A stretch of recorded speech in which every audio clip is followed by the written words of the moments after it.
Welcome everyone. My name is Mariah Warren and my co-host today is Mandy Green. Hi. All of us here at the K20 Center are glad you took a little time to join us.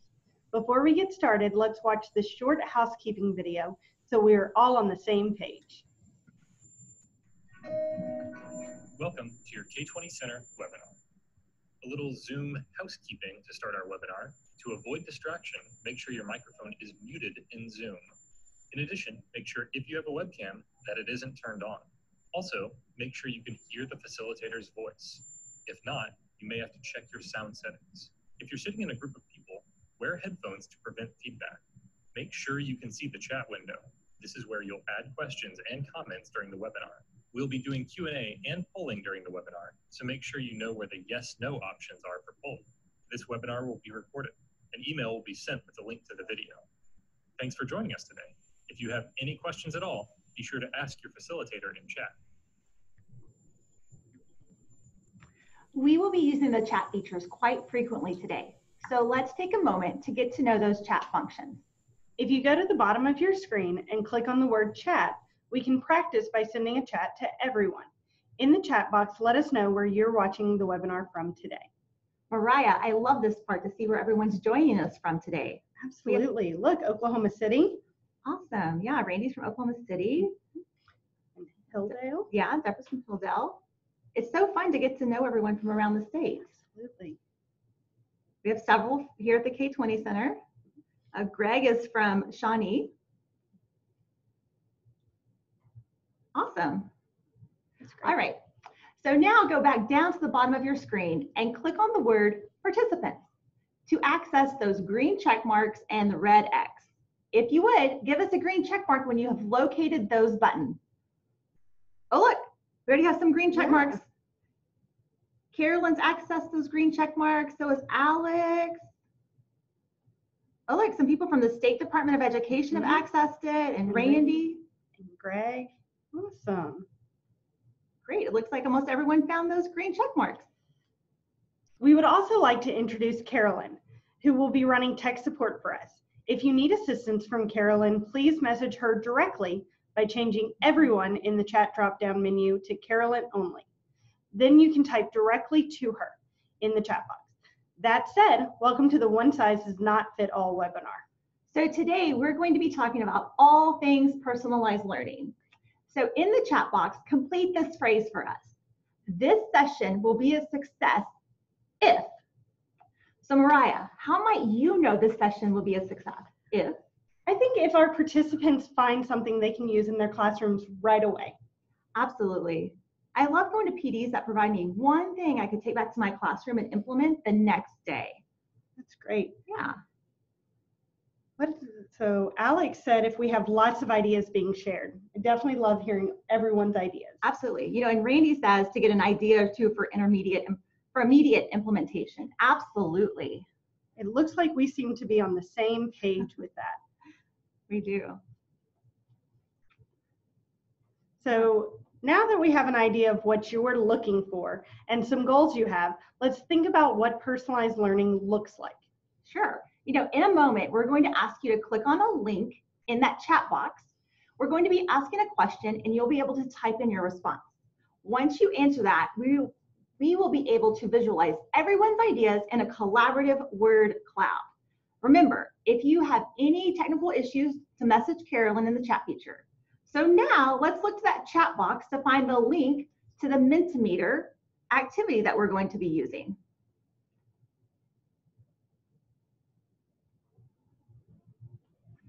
All right.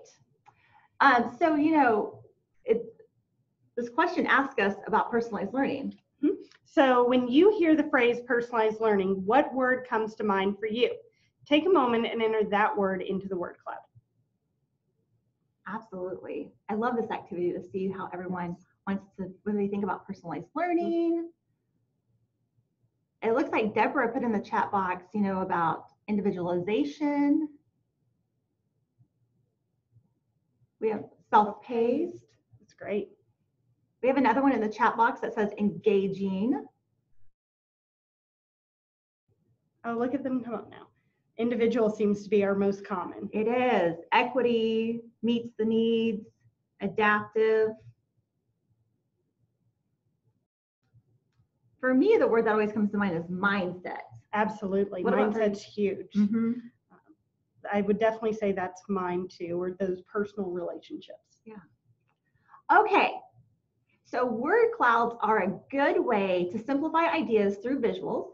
You know, I used word clouds in my classroom for establishing norms, vocabulary, review, all kinds of things. You know, and as we learn more about personalized learning, let's keep in mind this essential question. How can we create an innovative environment which fosters personalized learning for all learners? That's great. So our objective today is to construct a plan to begin implementing components of personalized learning in your own learning environment. So let's jump in. There are so many different ways to define personalized learning. There are. And you know, the U.S. Office of Educational Technology has defined personalized learning as instruction in which the pace of learning and the instructional approach are optimized for the needs of each learner. It goes on to say that these learning activities are meaningful and relevant to learners, driven by their interest and often self-initiated. You know, Mariah, that is no small task. So maybe we can break down the process and kind of see where all these moving parts fit together. Would you show that infographic you have with us? Of course. So as we look at this infographic, will be coming up in just a minute. There it is. One thing you might see right away is that the goal of personalized learning is to create lifelong learners who possess 21st century skills. In order to do this, our classrooms and schools need to integrate all stakeholders into a cyclical process of improvement. It's vital to continuously improve your school and classroom culture and support student agency to facilitate the mastery of content. Absolutely. You know, that infographic is such a nice way to visualize how all these pieces are going to start fitting together. When I started working in a personalized learning environment, the most important factor to us was mindset. So my colleagues and I read The End of Average by Todd Rose. You know, in this book, he discusses the idea of jagged learning profiles, meaning we all have different strengths and we all encounter unique challenges. No one is one-dimensional. So if you have ever read The End of Average or seen Todd Rose's TED Talk called The Myth of Average, give us a green check mark. Oh, look, Carrie has read it or seen the TED Talk. There's a couple of red X's, they haven't seen it. So in Todd Rose's book, he says that you design learning environments for the average, then you really design them for no one, Right. Because no one is exactly average. Right. And this idea of a jagged learning profile made me look at my own mindset. And I realized personalized learning couldn't be a one-step process. Hey, Mandy, do you know how to eat an elephant? Why, yes, I do. One bite at a time. It's the same with personalized learning. Yep. If you bite off too much, you might get overwhelmed.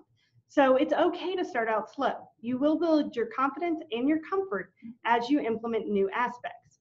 Remember, since this is a new style of learning for your students, which asks them to take more ownership, be ready to work with them to develop a growth mindset. You know, Mariah, we keep saying like, change your mindset and increase student ownership, but how can we really start to do this? Well, part of it is building positive relationships with your students. They need to trust you to take the risks necessary for personalized learning. In my classroom, this made me feel like a coach. I was constantly moving between different students to praise their efforts, guide them in a different direction, or even just listen to their feelings. I was supporting students and the class as a whole, but the students were the performers. After all, who do you want to be doing all the work in your classroom, you or your students? Good question. So once we start to broaden our mindset or our perspective, and we help students feel more valued and in control of their learning, we're building the foundations of personalized learning in our classrooms. So let's break it down a little bit more. Why don't we start with learning progressions? So learning progressions involve taking your standards, breaking them down into I can statements, and combining them with a rubric. For example, when you teach a child to ride a bike, the goal is that they can ride alone with no help. Therefore, the progression may be starting with training wheels. When children have mastered this, we remove the training wheels, but we'll still physically hold on to the bike. Eventually, children master this and move on to riding alone. Some children even move past this and perform tricks on their bikes and are able to teach others. Okay, so now let's kind of explore how rubrics relate to these learning progressions maybe. Well, I always use rubrics on my summative assessments. Yes, but that's not the only place. Have you ever had your students self-assess with a rubric? I had students assess each other with their rubrics. How did you have them assess themselves? Sometimes at the end of like a learning activity or a task card, my students would self-assess on a rubric as they completed the playlist or like a list of resources and activities for each objective. Then they would use this self-assessment to guide them to either revisit that topic or objective or to move to the next one. That makes sense. It sounds like a strategy I used called check and adjust. Check and adjust is a time when I met with my students and we would walk through how they knew they had mastered an objective. If they were struggling, then we would adjust their instruction. You know, this checking in and adjusting kind of makes me think about feedback and how incredibly important it is in personalized learning. You know, in personalized learning, not only are the students seeking feedback from the teacher on learning activities, maybe their progress towards mastery, but the teacher is also looking for feedback from the students. As a teacher, we cannot make customizations for students' learning unless we know what's working for them. And you know, personalized learning focuses not only on feedback, but also student progress tracking. And this is especially effective when it addresses like a single goal, when it utilizes rubrics to reveal mastery of a topic, and when it involves different types of assessments like probing discussions, observations, or even student-generated assessments. That assessment piece is ongoing. It can enhance motivation by celebrating progress, providing feedback, and reinforcing students' control and responsibility for their own learning. So Mariah, now I'm wondering, are there any particular parts of personalized learning that we have mentioned that maybe our viewers are already implementing in their classroom. So if you are already implementing some of these components, tell us in the chat box what you're doing. And you know, personalized learning also, we haven't really gotten to this part yet, but talks about kind of like the path of learning, the pace of learning, and kind of the place of learning. And you can start with some of those different areas. Absolutely. So let's see if any of our participants have started implementing any of these little components yet. Not quite. I don't see any coming up on the chat box just yet. Well, one of the easiest ways to start personalizing learning is by offering students more voice and choice. Good point. You know, students can have more voice through feedback or self-assessments, but how can we really start to increase that student choice? Well, have you ever used choice boards or learning menus? I have. You know, I created a learning menu to replace some of my reading center activities. So students were able to select activities, which culminated in some type of product to show mastery in that objective. Have you? I have. I used choice boards with student portfolios. Each student needed a certain number of points in their portfolios, but they chose which activities would make up those points. Has anyone else used choice boards or learning menus? In the chat box, tell us about it.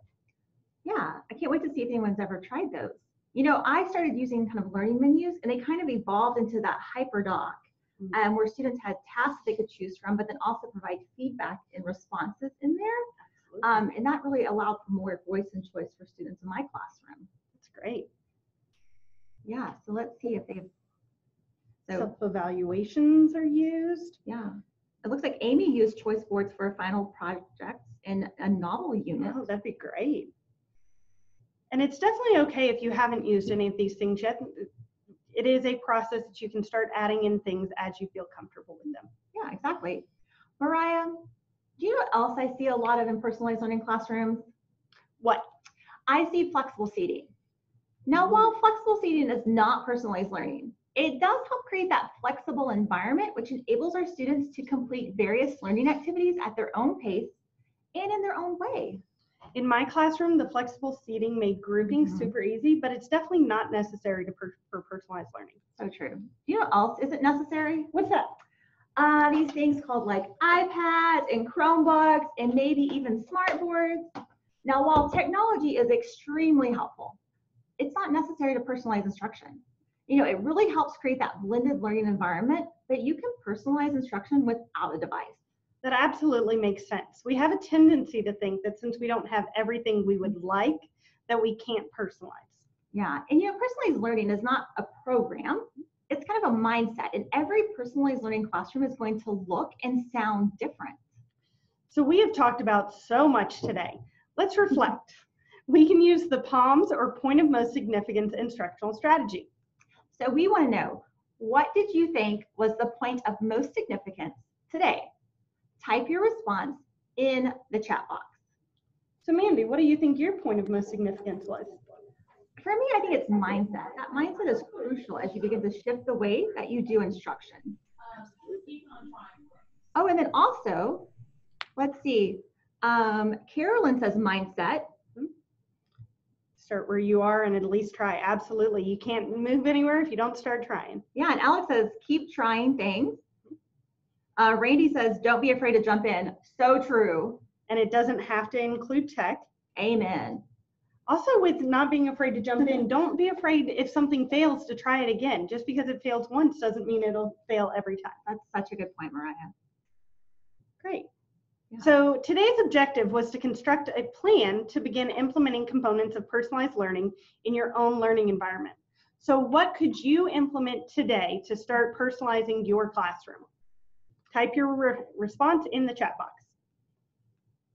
Okay, Mariah, here's a big question. If you were to go back to the very beginning of your personalized learning journey, okay, what would you implement first? I think I would implement standard operating procedures. Ooh, tell me more. So they are basically an outline of how you want things to work or your expectations that you can build with your students. And so we have to teach our students how to learn in this way. So SOPs will really let them know what to expect and how to succeed in your classroom. Ooh, that's a great starting point. You know, some of our participants have mentioned choice boards. Several people have. And self-evaluations. Yeah. Those are great. Choice boards or learning menus are a great place to start because it doesn't seem as overwhelming. Right. You know? And you can, even if it's a group of activities that you want them to complete everything, you can do a choice board to where they can pick what order they go in. So they're still getting some choice, but they're completing everything on that choice board. Yeah.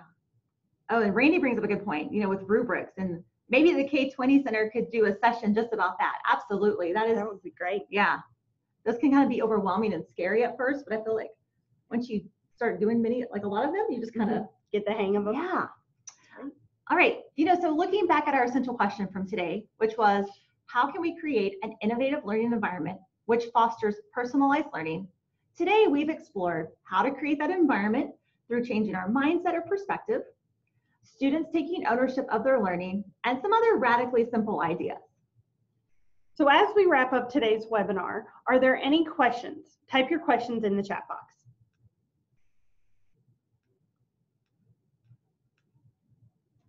Yeah, I think we can definitely go with that rubrics thing that Randy mentioned. That would be great. Yeah. And going back, Amy mentioned, you know, trying flexible task stations. And she's asking like if anyone else has ideas or suggestions. Yeah, and you guys can absolutely respond to Amy there if you have any suggestions. What kind of stations did you use in your class, Mandy, or what would you say was most helpful with those? Yeah, so like let's go back to that reading center kind of task. Since I was teaching upper elementary at the time, rather than having like a reading center and a reading response and a writing, I kind of put it in what ended up being like a hyperdoc format. Right. And so students would have some sort of task to complete, and then they would be able to select maybe the technology tool or how they wanted to show their mastery of that topic.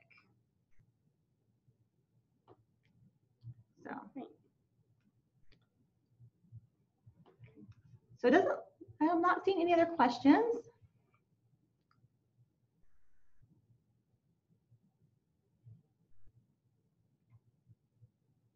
What are different ways of students showing the same learning? That's a great way to use choice boards or any of those differentiations for personalized, because if students understand the topic, does it matter if they take a multiple choice test or something that really shows their understanding better, like an essay if that's how they feel they can express it, or a project? And I will say in my classroom, you know, we started out and there was a lot of writing responses to different things. And as we kind of progressed, we gave students the option to use a tool like Flipgrid to provide that video response rather than a written response. Yeah, absolutely. My students definitely loved being able to make a video of themselves more than writing or answering questions. Yeah, absolutely. So we want to thank you for spending your lunchtime with us today. We will be sending out a follow-up email that has all the resources from today's event. So at this time, please scan that QR code on your screen with your smartphone, or click the link in the chat box to complete the feedback form from today. So thanks for being here. Thank you.